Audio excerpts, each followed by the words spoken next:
Sa ngalan ng Ama at ng Anak at ng Espiritu Santo. Namang makapangyarihan, sinasamba ka namin at binigyan ng kaluwalhatian.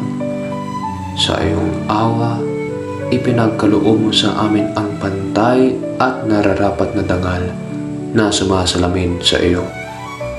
Kami mga tao lamang ay humihiling na ang iyong biyaya ay sumikat mula sa kataas-taasan upang liwanagin kami sa mga nananahan sa madilim na lambak ng kasalanan na bumaba ang langit sa lupa. Ganon din ang iyong anak na nagkatawang tao sa lahat ng ating pagkakatulad, maliban lamang sa kasalanan, upang maibalik sa iyo ang iyong nawawalang tupa. Naway tayong lahat ay maging isa. Kaawaan mo kami, aming dalangin, at tulungan mo kaming mapagtagumpayan ang buwang na aming nilikha sa pagitan namin sa aming bayan. Kami ay umihiling sa iyo na mapawi ang pagdurusa ng mga mahihirap at matuwid. Wakasan ang lahat ng digmaan sa kapayapaan. Dalhin ang sustento sa mga mapagpakumbaba at nagugutom. Pabagsakin ang mga salarin ng kawalang katarungan. Ngunit magdala ng awa sa aming mga inuusig. At patawarin mo kami sa aming mga kasalanan, pati na rin ang mga nagkasala sa amin.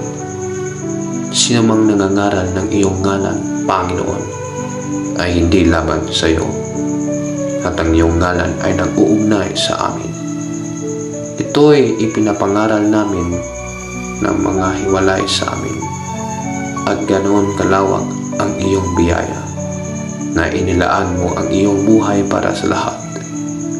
Huwag mo kaming dalhin sa malubhang sala ng kayabangan, kundi iligtas mo kami mula sa pamatok nito, upang maipangaral namin ang mabuting balita sa pagsaksi nito sa pamamagitan ng Espiritu Santo hanggang sa mga dulo ng kalupaan.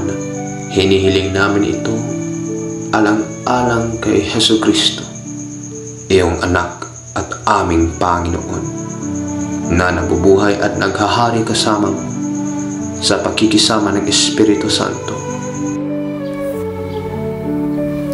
Heavenly Father, we come before you with grateful hearts, thanking you for your love, grace, and faithfulness. We acknowledge that without you, we can do nothing, but through you, all things are possible. Lord, we ask for your guidance in every decision we make and your strength to face the challenges ahead. Fill us with your Holy Spirit that we may walk in your truth and reflect your love to those around us. Help us to grow in faith, to trust in your promises, and to serve you faithfully each day. We lift up our families, our communities, and our world to you, asking for healing, peace, and hope. We pray all of this in the powerful name of Jesus.